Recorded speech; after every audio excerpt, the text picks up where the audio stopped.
we are announcing that the Roosevelt Hotel, which has served as both our asylum arrival center and a humanitarian emergency response and relief center for nearly 2 years, will be closing in the coming months.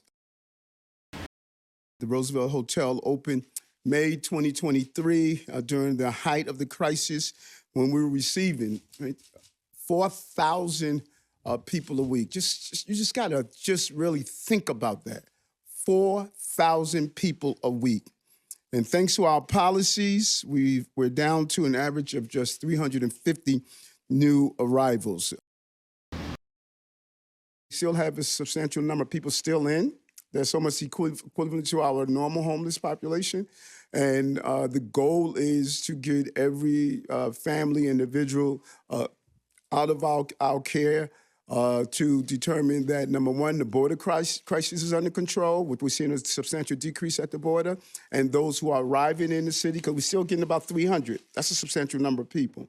So I would have to really think about how do we designate it as being over. I don't want to be premature and say mission accomplished until we accomplish the mission. Nothing changes. The same methodologies that we used prior to the crisis are still in place. There's still agencies that are in place to help people who are in need of help in the city, and that is not going to change. The number of migrants arriving in the city, or are you confident there's not going to be what we saw earlier with 4,000 arriving a day? We're hoping that the items that this administration is putting in place at the borders, we're hoping that it will have a major impact to slow the flow because no cities should have to handle this. So the governor had said early last week she was worried about the future of this administration. I wasn't concerned about being removed because I knew I did nothing wrong. And all of you have to ask yourselves that there was this call from a lot of people who are running for office and some others on the fringes and many who have criticized our policies for years, remove them. Why? I mean, did anyone ask the question, why? I mean, like, what was he convicted? Was he convicted of something? Did he do something new? Like, what was the reason? If you were to ask people why, well, because we believe he may be under this or under that. That is not how you circumvent the power of the people who elected me based on your perception and belief. No one could say, when I spoke to some of my colleagues, I was like, why are you calling for this? Like, what is the reason?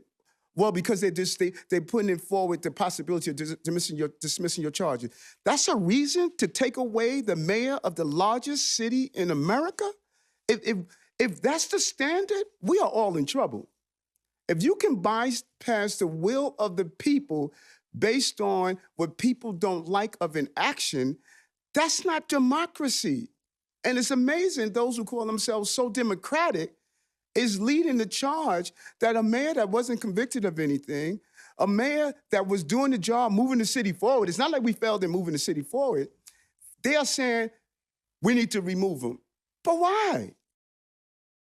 The mayor's political partners are hesitant to continue working with him. It's difficult to retain talented staff. Carrying out your job, you have to still do it, but it doesn't mean if there are issues in the way, it doesn't make it more challenging.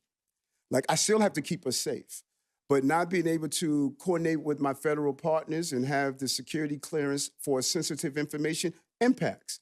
And so, yes, we've done it. We were able to do the housing. We were able to get City of Yes. We were able to get our partners to get our budgets passed. Yes, we've done that, but don't believe it wasn't hard. It is easier to do your job without these issues in the way. So yes, it was hard, but we got it done in spite of it, not because of it. People to fill those DM roles? Yes. We believe the money that was committed from the previous administration, we are entitled to. And that's why the Corporation Council did the lawsuit because of that. We believe that we deserve more. Do you view that as illegal, or is it somehow comparable? I believe we deserve that $80 million.